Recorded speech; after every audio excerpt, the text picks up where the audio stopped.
السلام علیکم. Welcome to classic entertainment channel. امید ہے آپ سب ٹھیک ٹھاک ہوں گے، خیر خیریت سے ہوں گے اور اپنے دن کو بھرپور طریقے سے انجوائے کر رہے ہوں گے. کلاسک انٹرٹینمنٹ چینل پہ آپ سب کو ملتے ہیں بہت ہی مزے کا انٹرسٹنگ ناولس، جن کو سن کر یا پڑھ کر آپ اپنے دن کو بناتے ہوں گے مزید خوشگوار. ایسے ہی ایک ناول جو کہ ہے بہت انٹرسٹنگ اور فل آف سسپینس اسٹوری، جو کہ ہے اب اپنے اختتامی مراحل میں، جس کو رائٹر نے بہت خوبصورت انداز میں لفظوں کی مالا میں پرویا ہے. میں لے کر آئی ہوں آپ کے لیے اس کی ایپیسوڈ. لیکن جناب، ناول کا نام اور ایپیسوڈ نمبر بتانے سے پہلے میری آپ سے ایک ریکویسٹ ہے کہ اگر آپ ہمارے چینل پہ نئے ہیں اور آپ نے ابھی تک ہمارے چینل کو سبسکرائب نہیں کیا تو جلدی سے سبسکرائب کر دیجیے اور بیل آئیکن کو بھی پریس کر دیجیے تاکہ ہمارے چینل پہ آنے والے تمام ناولس کی ویڈیوز کی نوٹیفیکیشنز آپ کو سب سے پہلے مل سکیں. چلیں میں اسٹارٹ کرتی ہوں ناول دریائے عشق ایپیسوڈ 61. رنگوں اور مسکراہٹوں سے سجی یہ تقریب اپنے اختتام کو پہنچنے کو تھی. علینا لشاری کو سبق کی دعاؤں میں اذان لشاری کے ہمراہ رخصت کر کے عائزہ بیگم کی خواہش کے پیش نظر کمال ہاؤس میں لایا گیا تھا. چند مزید رسموں اور ڈنر کے بعد علینا لشاری کو اذان لشاری کی قیام گاہ میں پہنچا دیا گیا تھا، جبکہ باقی سب کی شوخیاں مستی عروج پر تھی. آپ بھی آج ہونے والے سسرال میں رک جائیں. نبیہ علینا سے مل کر جانے لگی تو عارض کی غیر متوقع بات پر رک کر پلٹی. ارے یار، آپ لوگوں کو ایک ساتھ لانے میں جانتی ہے میرا کتنا ہاتھ ہے. پہلے آپ کو نہال کے ساتھ پھنسایا، مطلب ایسی سچویشن کریٹ کی کہ آپ لوگ ماں کے سامنے انکار ہی نہ کر پائیں، اور پھر اپنی غلط فہمی کے بارے میں نہیں بتایا. علینا کی آواز پر عارض اپنا ماتھا پیٹ کر رہ گیا، جو آج نبیہ کے سامنے اس کا بھانڈا پھوڑنے آ چکی تھی. وہ بھول کیوں گیا تھا کہ اس کا راز نبیہ کے علاوہ سبھی جانتے ہیں. کیسی غلط فہمی؟ نبیہ نے ادھیرا سے پوچھا تو ادھیرا نے عارض کے پلوشہ کو نبیہ سمجھ کر نبیہ سے محبت کی داستان خاص مضحکہ خیز انداز میں بیان کی تو نبیہ جو پہلے حیران ہوئی تھی، پھر عارض کی شرمندگی سے لال ہوئی صورت پر ہنستی چلی گئی اور کچھ فاصلے پر کھڑا نہال اس ہنسی کی کھنکار کو اپنے فون میں موجود کیمرے میں محفوظ کرتا وہاں سے چلا گیا. ہاں تو جب پتہ چلا تھا تو تم نے ان دونوں کو پھنسا دیا. ویسے اچھا ہی ہوا، اسی بہانے دونوں نے ایک دوسرے کے بارے میں سوچا تو صحیح. ادھیرا نے پھر سے اس کی بات کاٹتے ہوئے کہا. تھینک می پیپل، کہیں نہ کہیں آپ سب کی سیٹنگ میں نے اور اذان بھائی نے ہی کروائی ہے. عارض نے کندھے اچکاتے جتلاتے ہوئے لہجے میں کہا. اور تم دونوں کی سیٹنگ جس ڈھنگ سے ہوئی ہے وہ بھول گئے؟ ادھیرا نے ہنس کر کہا تو عارض اثر نہ لیتا باہر چلا گیا، جبکہ پیچھے کھڑی دونوں لڑکیاں اس کی باتوں پر ہنستی چلی گئیں. رات 1 بجے وہ سب سے جان چھڑوا کر اپنے کمرے کی جانب آیا تھا، جہاں کوئی پورے حق سے براجمان اس کی راہ تک رہا تھا. وہ مسلسل میسج کر کے اپنے لیٹ ہونے کی وجوہات بیان کر رہا تھا. ان سب کا اسے ابھی مزید ستانے کا ارادہ تھا، مگر بقول عارض اذان لشاری اتنا سیدھا تھا نہیں جتنا وہ بنتا تھا. عائزہ بیگم کے سامنے آتے ہی اس نے تھکے ہونے اور کمرے میں جانے کی بات کہہ دی، اور پھر کیا تھا، عائزہ بیگم نے ان سب کی ایک نہ چلنے دی اور اذان کو اس کے کمرے میں بھیج دیا. البتہ جاتے جاتے وہ اپنا والیٹ ان سب کے حوالے کرایا تھا. اذان کے کمرے میں بیٹھی وہ اس کے آنے کی منتظر تھی. کمرے کو خوبصورتی سے پھولوں اور خوشبودار موم بتیوں سے سجایا گیا تھا. وہ بیڈ پر روایتی انداز میں بیٹھنے کے بجائے صوفے پر آرام دہ حالت میں بیٹھی، دونوں پاؤں سامنے ٹیبل پر ٹکائے اذان کے آنے کی منتظر تھی، جو خود بھی آنے کو تو بے چین تھا، مگر باقی سب اس کی جان نہیں چھوڑ رہے تھے. اذان کی بے قراری پر وہ ہنس رہی تھی، مگر اس کے دروازے کے قریب آتے ہی علینا کا دل ایک پل کو اچھل کر اس کے حلق تک آیا تھا، کیونکہ اس کی لفظی بے باکی جھیلنا ہی علینا کے لیے مشکل ہوا کرتا تھا. اور یہاں تو وہ مجسم پورے حق سے اس کے پاس آنے والا تھا. جو چیز اسے آج تک روکے ہوئی تھی، آج وہ اس سے بھی آزاد تھا.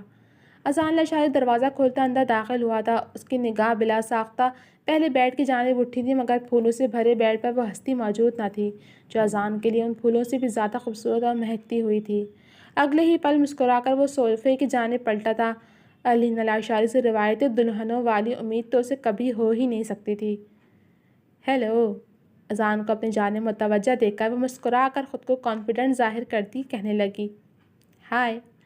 وہ مسکرا کر اس کی جانب آیا تھا اور کچھ دیر صوفے پر پھیلے اس کے ڈریس اور گزو لمبے ویل کو دیکھتا سوچنے لگا کہ اسے کہاں بیٹھنا چاہیے. یہاں ٹیبل پر بیٹھ جاؤ. علینا نے اس کے تاثرات پر مسکراہٹ ضبط کرتے ہوئے پاؤں ٹیبل سے ہٹاتے ہوئے کہا، پہلی بار ہوا ہے کہ ویڈنگ نائٹ پر دلہے کو اپنی دلہن کے پاس بیٹھنے کی جگہ نہیں مل رہی۔ وہ منہ ہی منہ میں بڑبڑایا اور پھر گھوم کر صوفے کے پیچھے کی جانب چلا گیا اور بنا کچھ کہے علینا کے بالوں میں لگی پنز نکالتا، اس کے وجود کو اس بڑے سے تھان نما دوپٹے سے آزاد کرتا، اسے تہ دیتا سامنے ٹیبل پر رکھنے لگا۔ نہ جانے کیسے وہ اتنا وزن اپنے سر پر ٹکائے دن بھر ہنستی مسکراتی رہی تھی۔ اذان فقط سوچتا ہی رہا، جبکہ علینا خاموشی اور دلچسپی سے اس کی کارروائی کو نوٹ کرتی رہی۔ دن بھر اس تھان سے مجھے شدید الجھن ہوتی رہی ہے، علینا کے ویل کی جانب اشارہ کرتے وہ اب علینا کے پہلو میں بیٹھتا کہنے لگا۔ تھان؟ علینا عجیب سے زاویہ بناتی سوالیہ انداز میں گویا ہوئی۔ یہ لاکھوں کا ویل تمہیں تھان لگ رہا ہے؟ علینا نے صدمے کسی کیفیت میں استفسار کیا۔ قیمت چھوڑو مسز، اس کا مقصد بتاؤ۔ اذان نے چیلنجنگ انداز اپنایا۔ آدھ عرصے بعد علینا کو وہی پرانا اذان نظر آیا تھا جو غیر ضروری چیزوں پر اس سے بحث کیا کرتا تھا۔ اٹس ان فیشن اذان، آج ہر ایک انسان نے میرے آؤٹ فٹ کی تعریف کی اور تم اسے تھان کہہ رہے ہو۔ علینا نے نظریں گھماتے ہوئے کہا، حالانکہ اس آؤٹ فٹ سے زیادہ خوبصورت اسے پہننے والی ہستی ہے۔ علینا کو دیکھتے پل میں اس نے لہجے میں گمبھیرتا لیے ہوئے کہا تو علینا لاجواب ہوتی اسے دیکھے گئی۔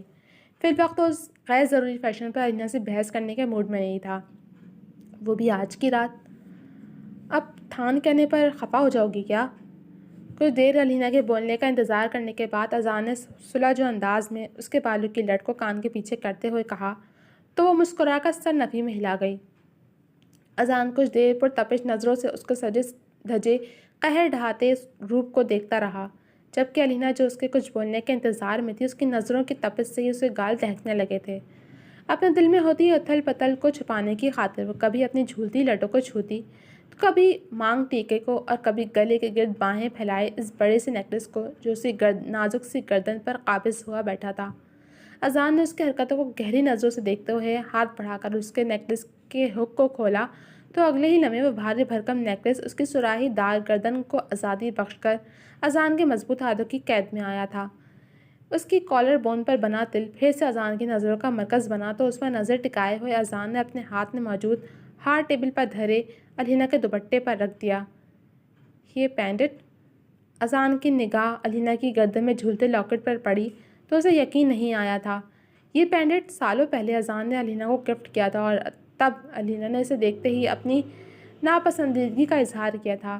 اس گولڈ کے پینڈنٹ پر نگوں سے علینا کا نام کندہ تھا جو اذان نے خاص طور پر علینا کے برتھ ڈے کے لیے بنوایا تھا۔ تمہارا دیا ہر تحفہ میرے پاس موجود ہے اذان، وہ تو تب بس تمہیں ستانے کے لیے تمہارے لائے گئے تحفوں سے بیزارگی کا اظہار کرتی تھی، مگر سچ تو یہی ہے کہ یہ سب مجھے بے حد عزیز تھے، علینا کہہ رہی تھی اور اذان بس نظریں جمائے اسے دیکھے جا رہا تھا۔ علینا اپنی بات کہہ رہی تھی جبکہ وہ اس کی باتوں کو سنتا ایک ٹرانس کی کیفیت میں اس کی جانب جھکا تھا اور اس پینڈنٹ کو انگلیوں میں تھامتا اس پر اپنے لب رکھ گیا۔ اذان کی اس پیش قدمی پر تو علینا کی زبان کو پل میں بریک لگی تھی۔ تم جانتی ہو، یہ پینڈنٹ میں نے تب خریدا تھا جب مجھے پہلی بار یہ احساس ہوا تھا کہ علینا لاشاری میرے لیے کیا ہے۔ اس پینڈنٹ کو ہاتھوں میں تھامے انگوٹھے سے چھوتا وہ کہہ رہا تھا، اس سے پہلے تک میں تمہیں جو تحائف دیا کرتا تھا وہ ایک کزن یا دوست سمجھ کر دیا کرتا تھا، مگر یہ پینڈنٹ میرے لیے میری محبت کی پہلی نشانی تھی جو وقت کے ساتھ ساتھ عشق بن گیا۔ علینا کی آنکھوں میں جھانکتے پرتپش لہجے میں کہتا اذان اسے اپنے سحر میں جکڑنے لگا۔ وہ دم سادے اسے سن رہی تھی، وہ اسے اپنی محبت کا اظہار کر رہا تھا۔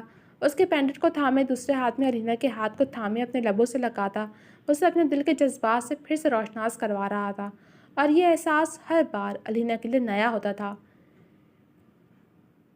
میرے لیے تمہارا دیا ہر تحفہ بہت خاص اور یکساں اہمیت کا حامل تھا، مگر آج سے یہ پینڈنٹ میرے لیے سب سے زیادہ خاص ہوگا۔ اب کی بار علینا نے اس کے ہاتھ سے پینڈنٹ کو پکڑ کر اپنے لبوں سے لگایا تو اذان مسکرا دیا۔ تم جانتی ہو علینا، مجھے کبھی بھی تمہارے جسم کی طلب نہیں تھی، تمہاری ذات اور تمہارے احساس سے محبت تھی۔ یہ مغرور سی علینا لاشاری مجھے چاہیے تھی، وہ پرسوچ انداز میں کہتا مسکرایا۔ مری آنے کے بعد جب پہلی بار تمہیں دیکھا تھا تو دل پھر سے جی اٹھا تھا، ہزار بدگمانیوں کے باوجود، اور جب تم پہلی بار میرے روبرو آئی تھی نا تو مجھے سمجھ میں آ گیا تھا کہ میں لاکھ کہوں مگر تمہارے بغیر جی تو سکتا تھا، پر زندگی گزارنا دو بھر تھا۔ پھر جو بھی کہا بس اپنے دل کو دیا جانے والا دلاسا ہی تھا۔ اذان کی نگاہیں علینا کے کانوں میں جھولتے بھاری آویزوں سے ٹکرائی تھیں، جنہیں غیر ارادتی طور پر بار بار چھو رہی تھی وہ، کیونکہ اس کے کان دکھنے لگے تھے۔ اذان نے بات کرتے کرتے نامحسوس طور پر اس کے کانوں کو ان بھاری آویزوں سے آزاد کیا اور اس کے کان کی لو کو نرمی سے چوما۔ علینا کے سانس منتشر ہوئیں، اور پھر جب معلوم پڑا کہ اس مغرور علینا لاشاری کا غرور میرے لیے ٹوٹ گیا ہے، یہ احساس کتنا مسحور کن تھا تم جانتی نہیں۔ علینا کے چہرے کو ہاتھوں کے پیالے میں بھرتے کہا تو علینا نہ چاہتے ہوئے بھی نروس ہو گئی۔ کمرے میں پھیلے مہکتے پھولوں کی خوشبودار موم بتیاں اور اذان کے مخصوص کولون کی خوشبو ماحول کو فسوں خیز بنا رہی تھیں۔ سونے پہ سہاگا اذان کے دلی جذبات کو جب لفظوں اور اس کے گھمبیر لہجے کا ساتھ میسر ہوا تو علینا کی پلکوں پر منوبوجھ در آیا تھا۔ اذان لاشاری کی آنکھوں میں ناچتے تاثر سے اس کی ہتھیلیاں بھیگ رہی تھیں۔ اذان نے بہت آہستگی سے اس کے ماتھے پر سے مانگ ٹیکا ہٹاتے اپنا لمس چھوڑا تو وہ عقیدت بھرے لمس پر آنکھیں موندے خود کو اس کے رحم و کرم پر چھوڑ گئی۔ علینا کی خود سپردگی پر اذان مسکرا کر اس کی پلکوں کو چھوتا اسے گلنار کر گیا۔ کچھ دیر اسے اپنے آپ میں گم کر گیا تھا، اور پھر اسے آزادی بخشتا وہ اس سے کچھ فاصلے پر ہوا تو کسی خیال کے تحت اذان کی نگاہ وال کلاک کی جانب گئی، جہاں سوئی 2 کے ہندسے کی جانب گامزن تھی۔ تم اس ڈریس میں تھک گئی ہوگی، اٹھو اور چینج کر لو۔ علینا جو اسے نظریں نہیں ملا پا رہی تھی، اسے دیکھ کر وہ مسکراہٹ دبائے اسے کندھے سے تھام کر اٹھایا اور ڈریسنگ ٹیبل کی جانب لے آیا۔ اس کا یہ شرماتا لجاتا سراپا اسے مزید شرارتوں پر اکسا رہا تھا، مگر فی الوقت اسے ایک ضروری کام انجام دینا تھا۔ علینا واقعی اس لباس میں تھک چکی تھی، اپنے آپ کو چوڑیوں اور باقی لوازمات سے آزاد کر رہی تھی، جبکہ اذان اس کے بالوں میں لگی پنس کو بہت احتیاط سے نکال رہا تھا۔ کچھ ہی دیر میں علینا کو اپنا آپ ہلکا پھلکا سا لگا تھا۔ وہ ڈریسنگ روم کی جانب چل پڑی جبکہ اذان کمرے سے باہر نکل آیا تھا۔ لہنگے سے چھٹکارا حاصل کر کے علینا کو بے حد تھکاوٹ کا احساس ہوا تو وہ فریش ہونے چلی گئی۔ کچھ دیر بعد وہ ڈھیلے ڈھالے نائٹ سوٹ میں واش روم سے نکلی تو اسی وقت اذان کمرے میں ٹرے اٹھائے اندر داخل ہوا۔ دونوں ایک دوسرے کو دیکھ کر ایک پل کو ٹھٹک کر رکے۔ علینا اس وقت اذان کے ہاتھ میں موجود ٹرے کو اور اذان علینا کے تر و تازہ سراپے کو، جو اب چینج کرنے کے بعد بھی بنا کسی بناؤ سنگھار کے بھی قیامت ڈھا رہی تھی۔ تو مجھے لگا تمہیں بھوک لگ رہی ہوگی، اس لیے یہ لے آیا۔ اپنی نظروں کو اس کے وجود سے ہٹا دے اذان نے ٹرے میز پر رکھتے ہوئے کہا اور علینا کو اس جانب آنے کا اشارہ کر دیا۔ تھینک یو اذان، مجھے سچ میں بھوک لگ رہی تھی، پر میں بولی نہیں کہ تم کہو گے کیسی ندیدی ہے جسے اپنی ویڈنگ نائٹ پر بھی کھانے کی فکر ہے۔ علینا جو کچھ اب نارمل ہو چکی تھی، اس نے صاف گوئی سے کہا تو اذان قہقہ لگا کر ہنسا۔ تم کب سے میرے سامنے اتنی فارمل ہونے لگی؟ علینا کا ہاتھ تھامے اپنے پہلو میں بٹھا کر پوچھنے لگا۔ جب سے تم نے مجھے نخرے دکھانے شروع کیے ہیں۔ علینا کا جواب خاصا برجستہ تھا اور انداز اس کی ازلی لاپرواہی لیے ہوئے۔ اب آپ کے نخرے اٹھانے کا وقت ہے مائی ڈیئر، ایک پرشوق نگاہ اس پر ڈالتے اذان نے اس کے گال چھوتے ہوئے کہا۔ تو علینا بس ایک محبت بھری نظر اس پر ڈال کر اپنی توجہ اب کی بار اپنے سامنے موجود ٹرے پر مبذول کروائی، جس میں پیزا اور سینڈوچز پڑے ہوئے تھے۔ زیادہ فریش نہیں ہے کیونکہ ڈنر کے وقت ہی منگوائے تھے، یہاں لیٹ نائٹ ڈلیوری سروس نہیں ہے۔ اذان نے وضاحت دیتے ہوئے پلیٹ اس کے ہاتھ میں تھماتے ہوئے کہا۔ جیسا بھی ہے، مجھے بس کھانا چاہیے تھا، علینا کہہ کر کھانے سے انصاف کرنے لگی۔ تم بھی لو، علینا نے اذان سے کہا تو جواباً اس نے سر نفی میں ہلایا۔ تم کھاؤ، میں نے ڈنر ٹھیک سے کر لیا تھا۔ علینا کو دلچسپی سے دیکھتا وہ کہنے لگا، پھر اس سے قریب ہوتا اس کے بھیگے بالوں کو چھو کر ان کی خوشبو اپنے اندر اتاری تو علینا کے ہاتھ یکدم تھمے۔ تم کنٹینیو کرو، میں اب کچھ نہیں کر رہا، شرارت سے کہتے وہ علینا کو خفت کے مارے نظر چرانے پر مجبور کر گیا۔ علینا کے کھانے سے فارغ ہونے کے بعد اذان برتن لیے پھر باہر چلا گیا۔ جب لوٹا تو پھولوں سے سجے بیڈ کے درمیان میں تر و تازہ سی بیٹھی علینا اس وقت اسے پھولوں کی خوبصورتی کو مات دیتی ہوئی لگی تھی۔ خوشبو سے مہکتا اس کا وجود اذان کو خود سے جکڑ رہا تھا۔ اس کے دل کے صحرا میں کھلنے والا اکلوتا پھول جس کی تازگی آج بھی ہمیشہ کی طرح برقرار تھی۔ وہ مسکرا کر ڈریسنگ ٹیبل کی دراز سے کچھ نکالتا اس تک آیا تھا اور آتے ہی اس کی گود میں سر رکھے لیٹ گیا۔ علینا پہلے چونکی اور پھر مسکرا کر اس کے سر میں انگلیاں چلاتی اسے پرسکون کر گئی۔ وہ آنکھیں موندے کتنی دیر اس احساس کو محسوس کرتا رہا۔ It feels like heaven. آنکھیں موندے وہ بڑبڑایا تو علینا مسکرا دی۔ یہ تمہاری منہ دکھائی۔ خیال آنے پر اذان نے ہاتھ میں پکڑا باکس اپنے سینے پر رکھتے علینا کو مخاطب کیا۔ کوئی ایسے سوتا ہے منہ دکھائی دیتا ہے؟ علینا نے شکوہ کیا تو اذان کے لب مسکراہٹ میں ڈھلے۔ آپ کو کس نے کہہ دیا کہ میرا دور دور تک بھی سونے کا ارادہ ہے؟ اس کی گود سے سر اٹھاتا وہ کونی کے بل ہوتا اس کی جانب دیکھنے لگا۔ پرتپش نظروں سے اس کے گال پھر سے دہکنے لگے تھے۔ ایک تو آج بات بات پر تم لال پیلی ہو رہی ہو تو بس اس لیے آنکھیں مولنی تھی، ورنہ تم کہاں تاب لگ سکتی ہو میری نظروں کی؟ ایک چھوٹی سی گستاخی تو برداشت ہو ہی نہیں تم سے۔ اذان نے اسے چڑھایا تھا۔ ایسا کچھ نہیں ہے۔ علینا نے اسے ایک گھوری سے نوازا تھا۔ ثابت کرو۔ اس کا چہرہ تھام کر خود کے قریب کرتے اذان نے شرارت سے بھرپور لہجے میں کہا تو وہ نظر جھکا گئی۔ آج وہ اسے بہادری دکھانے کا کوئی ارادہ نہیں رکھتی تھی، کیونکہ آج کوئی حد بندی اذان اشاری کو روک نہیں سکتی تھی۔ مجھے دیکھنے دو، اس میں کیا ہے؟ کچھ دیر بعد علینا نے اس کی توجہ اپنے اوپر سے ہٹانے کو کہا تو وہ ہاتھ واپس کھینچتا آنکھوں سے اسے وہ باکس کھولنے کا اشارہ کرنے لگا۔ علینا نے باکس کھولا تو اس کے اندر ایک انگوٹھی، ایک نیکلیس، ایک بریسلٹ اور ایک پاسیب تھی۔ مجھے سمجھ نہیں آ رہی تھی کہ کیا لینا چاہیے تو یہ سب لے لیا۔ علینا نے مسکرا کر اس کی بات کاٹتے ہوئے مکمل کی تو ہنس کر کندھے اچکا گیا۔ پہناؤ مجھے یہ۔ علینا نے رنگ نکال کر اذان کی جانب کرتے ہوئے فرمائش کی تو وہ انگوٹھی تھامے علینا کے ہاتھ میں پہنانے کے بعد اسے اپنے لبوں سے لگا گیا۔ لاؤ نیکلیس بھی پہناؤں؟ اذان نے زوم آئی نظروں سے نیکلیس کو دیکھتے ہوئے کہا۔ ضرورت نہیں ہے، بس یہی کافی ہے۔ علینا فوراً باکس بند کر کے سائڈ پر رکھتی کہنے لگی تو اذان مسکرا دیا۔ جیسے تمہاری مرضی۔ علینا کو کمر سے تھام کر اپنی جانب کھینچتا اپنے مزید قریب کرتے وہ اس کے کانوں میں سرگوشی نما آواز میں کچھ کہتا اسے اپنے وش میں کر گیا۔ جواباً علینا بھی خاموشی سے خود کو اسے سونپتی اس کے سینے پر سر ٹکا گئی۔ آج ملکہ کوثار میں ایک روشن دن چڑھا تھا۔ اپنے کمرے کے جہازی سائز کے بیڈ پر گہری نیند میں غرق اس کی آنکھ کھڑکی سے اندر آتے سورج کی کرنوں کی وجہ سے ٹوٹی تھی، جو اس کے لیے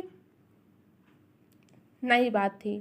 اسے کمرے کی کھڑکی کا اتنی صبح صبح کھلنا غیر یقینی تھا۔ اگلے ہی پل نیند سے شعور کا سفر طے کرتے اس کے ذہن میں گزشتہ روز اپنی زندگی میں آئی تبدیلی نے چند سے اپنا احساس جگایا تو وہ مندی مندی آنکھیں کھولی اپنے پہلو میں دیکھنے لگا جہاں بیڈ اس وقت خالی تھا۔ اٹھ کر بیٹھتے اس نے ایک نگاہ کمرے میں دوڑائی تو بیڈ کے علاوہ پورا کمرہ پھر سے اپنی پہلی ترتیب میں ملا تھا، مگر یہ سب کام کرنے والی ہستی اس وقت کمرے میں نہ تھی۔ بیڈ سے اٹھ کر وہ ڈریسنگ روم کی جانب آیا جہاں سے اس وقت کچھ آوازیں آ رہی تھیں۔ سامنے ہی دشمن نے جہاں فریش سی اپنے برائڈل ڈریس کو ہینگ کرتی نظر آئی۔ Good morning. اس کی جانب جاتا اسے اپنے حصار میں لیتا وہ اسے چونکنے پر مجبور کر دیا۔ ڈرا دیا تم نے مجھے۔ کندھے پر دھرے اس کے چہرے کو گردن ترچھی کر کے دیکھتی ہوئے کہنے لگی تو اذان نے اس کے ہاتھ سے ہینگر لیتے اسے وارڈروب میں لٹکا دیا۔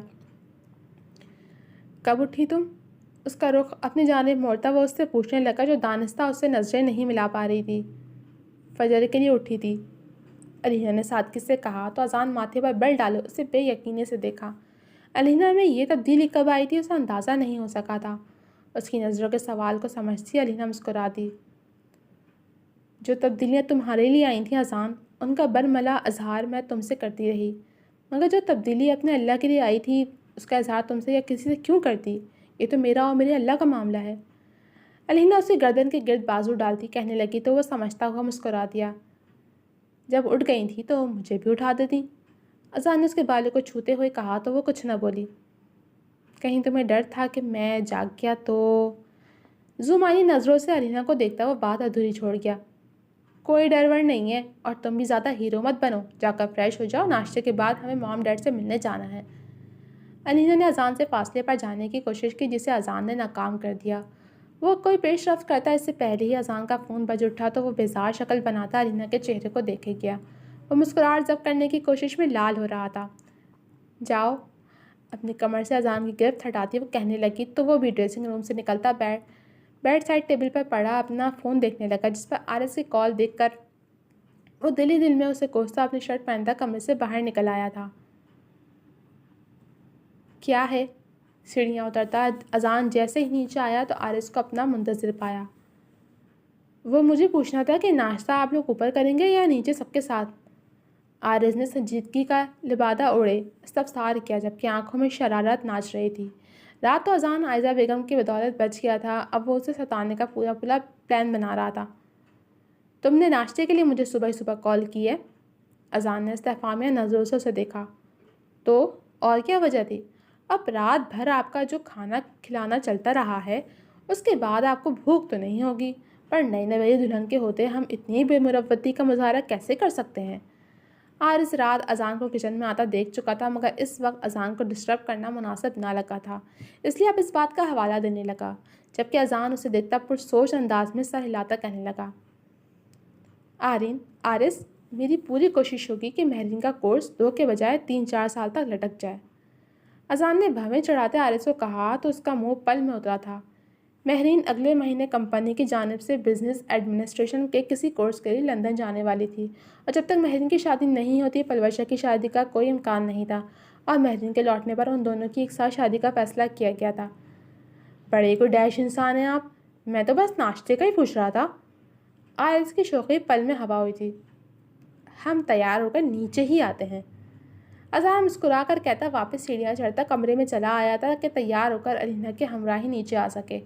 ناشتے کے دوران اذان سمیت سبھی نے علینا کو خاص پروٹوکول دیا تھا۔ ناشتے کے بعد وہ سب سے خدا حافظ کہہ کر معراج لاشاری سے ملنے لاشاری فارم ہاؤس چلے آئے تھے، جہاں آج سب کی دعوت کا اہتمام تھا۔ علینا اور اذان کو ایک ساتھ خوش اور مطمئن دیکھ کر سب کو ہی اطمینان ہوا تھا۔ اذان کی نظروں میں محبت اور علینا کے وجود سے پھوٹتی سرشاری ان دونوں کی آپسی محبت کی منہ بولتا سب مثال تھی۔ زندگی کے نئے سفر پر دونوں ہی ایک ساتھ ایک دوسرے کا ہاتھ تھامے بڑھ گئے تھے۔ شام میں وہ دونوں اسلام آباد کے لیے نکل آئے تھے، اور اگلا ہفتہ وہ دونوں وہیں گزارنے والے تھے، اور پھر وہاں سے سب نے لاہور جانا تھا، جہاں آویز اور ادیرہ اور نہال اور نبیہہ کا نکاح اور رخصتی ہونا طے پائی تھی، کیونکہ ادیرہ نے صاف کہہ دیا تھا کہ وہ مہندی یا باقی رسموں میں نہیں پڑھنا چاہتی، اور اس کی خوشی کو مد نظر رکھتے ہوئے نہال اور نبیہہ سے پوچھ کر مشترکہ فیصلہ یہی ہوا تھا کہ نکاح کے بعد رخصتی پھر ولیمہ رکھ لیا جائے گا۔ جی تو جناب، کیسی لگی آپ کو آج رومانٹک سی ایپیسوڈ؟ امید ہے پسند آئی ہوگی۔ کمنٹ سیکشن میں اپنی رائے کا اظہار ضرور کیجیے گا۔ جو ملوں گی آپ سے اگلے ایپیسوڈ کے ساتھ، تب تک کے لیے اللہ حافظ۔